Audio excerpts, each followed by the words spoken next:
here. I got 6 seconds going on there. Her to start watching.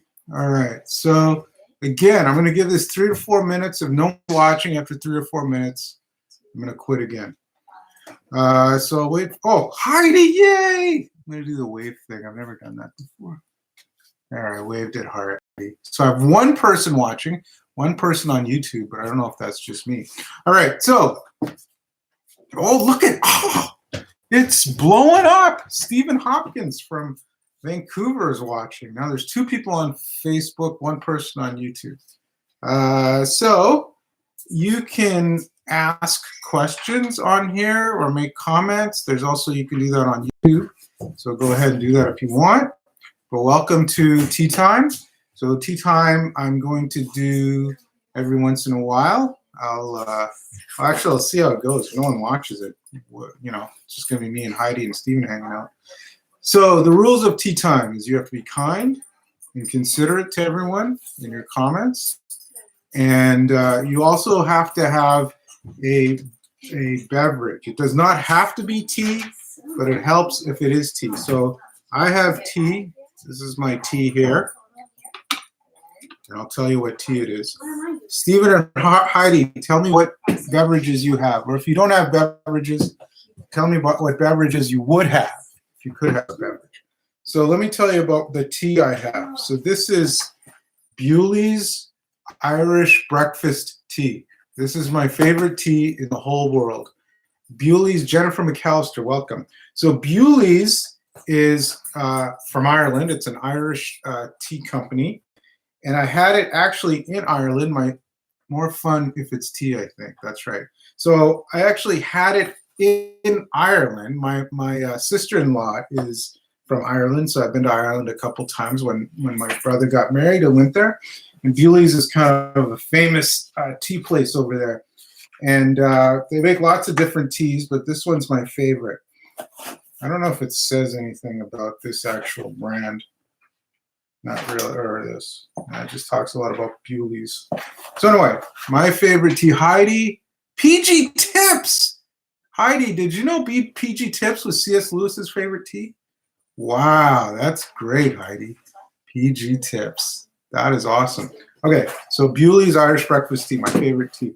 So I have my tea, and then if you're from England, usually have biscuits with your tea. So I don't have like McVitie. Well, I don't know what it is, McVitie's, or that's the British biscuits. But I do have double stuffed Oreo. Yeah, Heidi, yes. So I do have double stuffed Oreo, which we had a packet over there, and I don't know how many are in them. But when I opened it, there was only 2 left, and I'd never had any before. So I'm having my 2 Oreos today.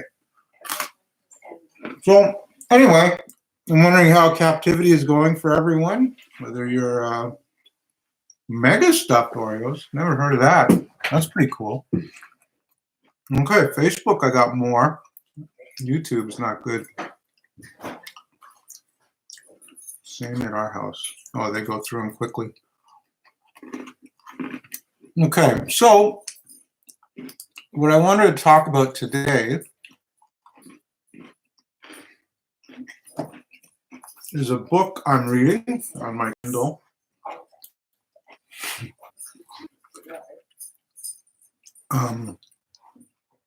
It's a book, it's called Get Out of Your Head by, I think her name is Jennie Allen.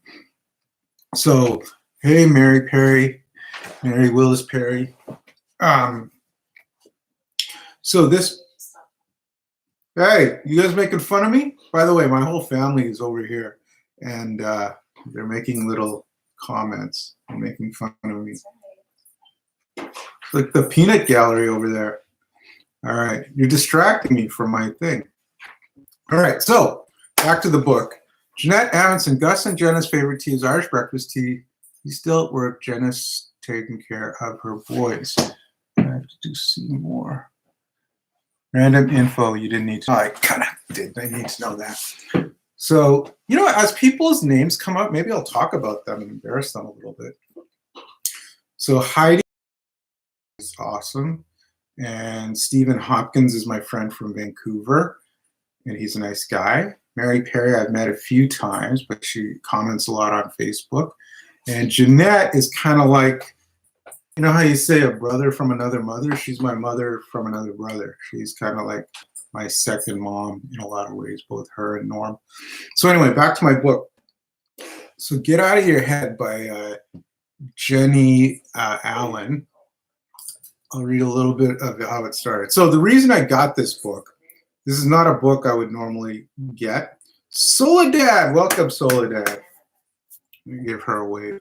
So I was trying to move my mouse onto my phone. So this is not a book I would normally get. I don't really buy like pop culture Christian books, and this definitely falls into that category. Jennie Allen, she is a famous Christian writer, speaker. I think she started the If Gathering, which is a very large conference for women, and I know some women from our church have gone. But anyway, I don't normally buy these books. I buy books by Tim Keller, C.S. Lewis, theology books mainly. But the reason I bought this book is because I was intrigued by the subject matter, because it's about overcoming negative thinking. And I don't know about you, but I have struggled most of my life with negative thinking. I have really negative thoughts going through my head all the time. And so I wanted to get this book to see what this writer had to say. And so I'll read a little bit of the beginning here. She writes, "This morning I woke up intending to write to you. But first I thought I need to spend time with God. So what did I do? I picked up my phone. I noticed an email about something I was working on in which the sender was constructively critical of my work. Just as I decided to set my phone down, something else stole my attention." It's just loading. And the next thing I knew, I was on Instagram noticing others' wins and glories contrasted with my work and process that seemed to not be measuring up. In minutes with my phone, I decided I was an inadequate writer. I was spending my life chasing things that mean nothing because I am nothing. I have nothing to say. I was spiraling fast into discouragement. Then my husband, Zach, came in happy, having just met with God, and I snapped at him. My spiral began to spin faster and more chaotically. In less than an hour, I had diminished myself.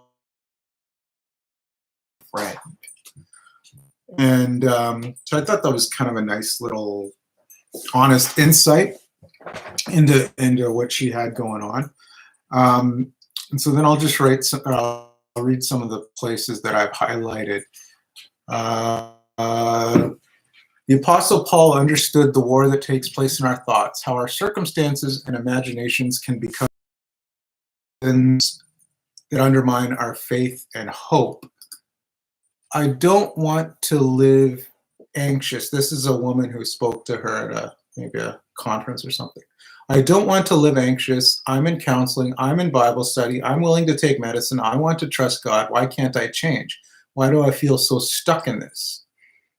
It's incredible if you think about it. How can something we can't control, speaking of our thoughts, how can something we can't, or how can something we can't see, something we can't see, so we can't see our thoughts. How can something we can't see control so much of who we are, determine what we feel and what we do and what we say or don't, dictate how we move or sleep, and inform what we want, what we hate, and what we love?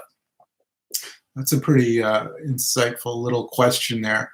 Something we can't see, so we can't see our thoughts, but yet they have such power over us. Let's keep going. Actually, let me get some tea before it gets too cold here.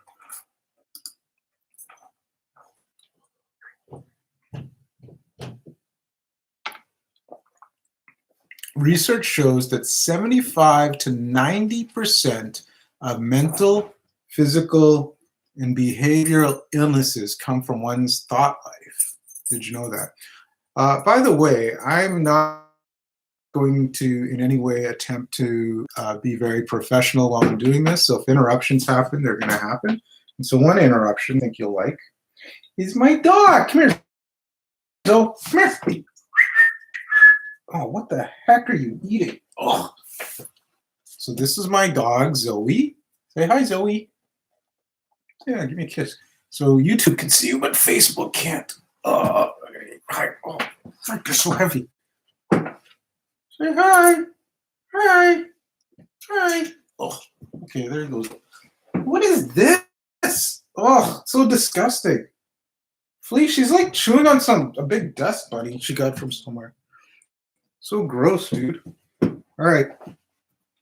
See you later. So she can smell the cookie. You can smell the Oreo, huh? You're not getting any Oreo. We're trying not to give her human food anymore because she's been kind of having stomach issues. So we only let her eat dog food. I love my dog too. All right, so back to this book. Where are we? Okay. 75 to 98% of mental, physical, and behavioral illnesses come from one's thought life. And I think if you asked most like family primary care physicians, I bet you they would say 80% of illnesses are stress related, are related to just not thinking right. I really think that's true. Many of the truths in the Bible concerning our thought lives have been backed up by science. Taking control of them changes so many women. Oh, by the way, this is a book written for women, which I'm reading, which I guess I hope is okay. Why do so many women desperately want to make, why don't the changes so many women desperately want to make stick over the long haul? Why did I still struggle with some of the same fears, negative patterns, and other sins that I had been fighting for years? Women, men also revert back to negative behaviors or destructive behavior patterns. Like eating Oreos, that's probably destructive.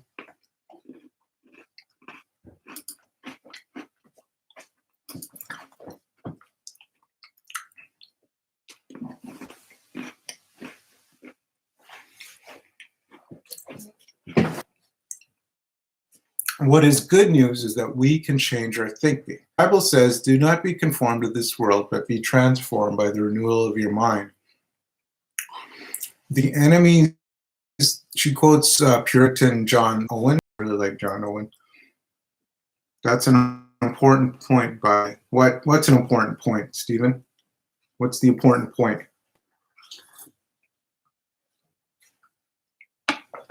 The enemy's goal in every sin is death. This is John Owen, Puritan, who I really like.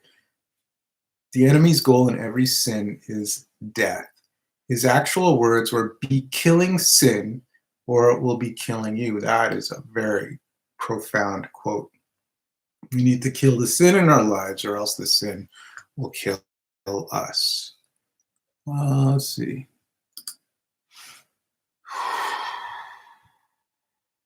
Those tiny folds of tissue between her ears had built an entire case against her value, her security, her intellect, and her potential that would play on repeat for a decade to come. She's actually talking. Hi, Catherine Free. Welcome. The book is written for women, but is true. Oh, it's an important point that the book is written for women. Is that what you're trying to say? So anyway, she's talking about this when she was in grade school, I think middle school. She had a boy in her class that always called her dumb, like was always kind of bullying her. And as she kept hearing that, she says that an entire case was built in her mind against herself. So she started to build these negative things. Hi, Sarah Derman, Keith Walker, we're blowing up. We're up to 6 people watching. I'm really taking off here. Then she writes, I've always believed lies and not just believed them, but built entire chapters of my life around them. And I think that's just funny that you forgot to mention it. Sorry.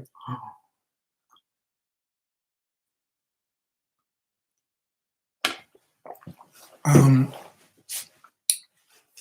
and so she's talking about lies that we believe about ourselves.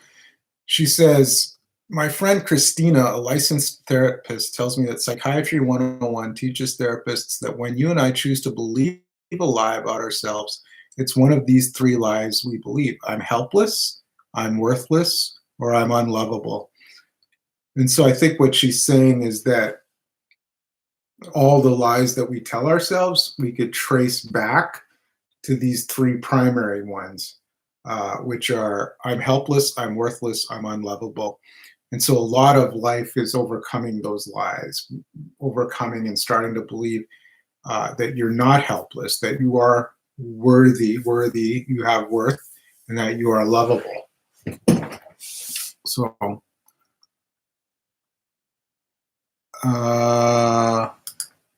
every lie we buy into about ourselves is rooted in what we believe about God. Oh, that's a good one. Every lie we buy into about ourselves is rooted in what we believe about God. Jason Vanderhill, welcome to the party. So every lie we buy into about ourselves is rooted in what we believe about God. Now that's a pretty profound line because John Calvin, I think, at the start of the Institutes, which, funnily enough, I have the phone on this little tripod, and it's on a Bible it's sitting on. But the beginning of Calvin's Institutes, I think the quote, I'm going to screw up the quote, but it's something like, all problems in life stem from a misunderstanding of God and a misunderstanding of ourselves. And when we can understand God and understand ourselves, our lives will go much better. And so what she's saying here is that if we believe falsely in God, or if we believe false things about God, we are going to believe lies, that every lie flows out of a misunderstanding or a misinterpretation or a misbelief about God and who God is and what God wants to do.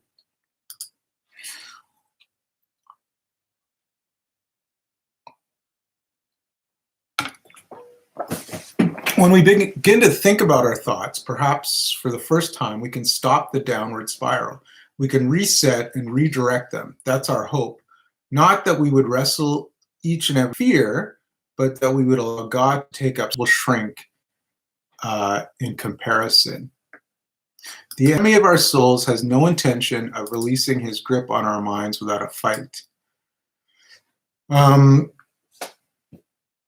So there's a couple of good things there. In this, she makes this point that when we begin to think about our thoughts, perhaps for the first time, we can stop the downward spiral. And that's something actually we find in the Psalms. Many Psalms have behold my soul, or oh my soul, where the psalmist is actually talking to himself. And we have the ability to do that too. So if a negative thought pops into our head, we can actually stop it and say, hang on, is this true? So let's say, sure. Okay, so here's a good example. So not this past Sunday, the previous Sunday, when on Saturday, our church decided to not have services due to coronavirus. And so we were going to live stream, but things were so chaotic and so fast that I had to do it here at home. I had to live stream from home and just do a little talk from here, right? And so I had it all set up on my computer. I was going to do Facebook Live on my phone like I'm doing now, and I was going to do YouTube Live on here like I'm doing now. And I had it set to go off at 10:30, I think, right? To start at 10:30. Well, 10:30 comes, Facebook's great, and YouTube, I can't figure out how to go on live. I didn't know how, right? And I noticed that there were 100 people waiting on YouTube for the service to start, right? And I'm trying. Finally, I had to just start on a whole new live stream. I couldn't do it on the way I wanted. And then so I lost a bunch of those 100 people. And only a few of them, I think, got back onto the new channel I started. So anyway, all Sunday, so I go through the thing, and all Sunday I am just feeling like a loser because I couldn't get that thing to work, and I let down all those people who were waiting, and it was a big failure, and my life is over. And just like how she was going into that negative thought spiral, I was going into this negative thought spiral, right? So what I should have done is when those first negative thoughts were coming, I should have said, hang on. So I didn't know how to do that. Okay, I'll learn how to do it next time. So some people couldn't see it. That's okay. It's recorded. They can watch it later. So it was disappointing, yeah, but it's not the end of the world, right? See, if I was able to stop and analyze the thoughts, I'm a lot healthier. But we don't. We normally just go with the negative thought. We just keep going and going and going and going and going. And slowly start, to get into a really bad spot. The enemy is at work. The danger of toxic thinking is it produces an alternate reality, one in which distorted reasoning actually seems to. That's really true. So there is only one reality, and it's the reality you are living in, and it's the reality I'm living in. But what can happen in our thought life is that we create other realities. I again, this is something I do a lot. So I'll start to think of decisions I've made in the past, of major life decisions I made in the past. Just thought, I shouldn't have done that. If I'd done this, my life would have been like that. The truth is, I have no clue. Okay, so let's use an example. I'm going to make up an example. This is not true. I'm just making this up.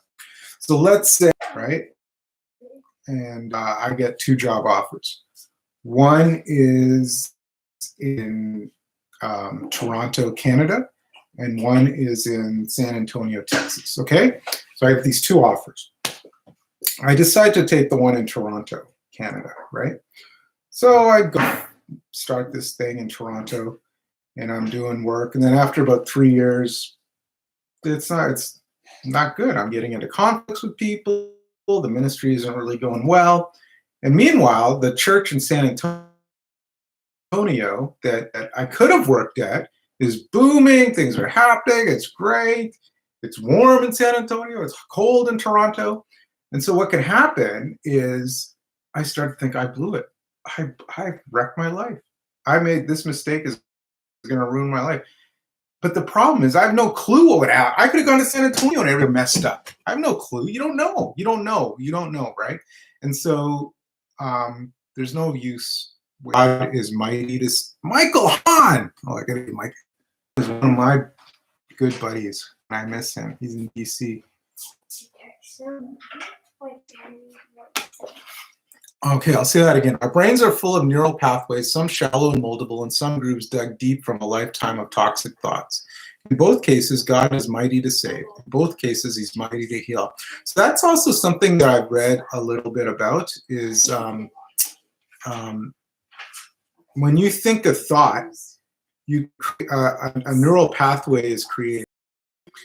And the more you think that thought, the deeper the pathway gets in your brain. And so you can think about it like if it keeps, a lot of vehicles keep driving, that rut will get deeper and deeper, and it'll get more secure and more secure. And after a while, you'll see that there's this trail there, right? And it's the same with our thoughts. So if you're thinking a negative thought, like I'm a loser, right? And every time something bad happens, you think I'm a loser. That's a neural pathway that's getting stronger and stronger and stronger and stronger, right? But the good thing is you can create positive neural pathways in your life. So I think she's probably going to get to that later on. Our thought lives are the deep, darkest places of stronghold within us. All hell will try to stop us from being free. We are not going to slap on strategies. We are going to go to war against the darkness within us. And we're going to have to dig deep to pull that root up. Yeah, that's really, really true, is that the enemy of our souls, the accuser of the brethren, wants you to feel like we'll do anything he can to do that. And that is a huge battle that we need to fight against. And she's probably, so this is all just from the beginning of the book. How we think results in how we live. You have a choice. to overcome. And then I think for the next tea time, maybe I'll talk a little bit about her. This is going quite long now. I'll talk a little bit about some of her ideas for overcoming negative thinking. So anyway, how long we've been going to here? It doesn't say on Facebook. 27 minutes. All right. So 6 people on Facebook, 1 person on YouTube. Really, things are taking off. By the way, my YouTube channel is I'll tell you, how many views do I have on YouTube, James? Not many, right? Yeah. I have some have 7 views, some have 5 views, some have 11 views. So, things are, really rocking around the Ninen household when it comes to YouTube. So anyway, that's tea time. This was my tea. Thank you. I think Heidi and Steven were there the longest from the beginning to end. So thank you guys. Jeanette was there for a lot of it. Oh, Andrea Fuhrling. I'll give her a little wave. Andrea, Jeanette, your mom was on, or she might still be on. So you guys are watching together. But anyway, that's it. Tea time. We're done. And stay tuned, and I'll do another one someday because we're stuck. We're all stuck together, right? All right. Heidi King. Daily vlogs is what got Casey Neistat started. Keep it up. Hello, Santosh. Just dropped in late for a familiar face. Hi, Alfred. Hey, Casey Neistat. He's like a big YouTuber guy. I'm asking my son. What? I don't know who that is. Heidi, who's Casey Neistat? Do you know who that is? Is that a famous YouTuber? I don't know. I don't know. Okay, I thought you know. All right. Adios, folks.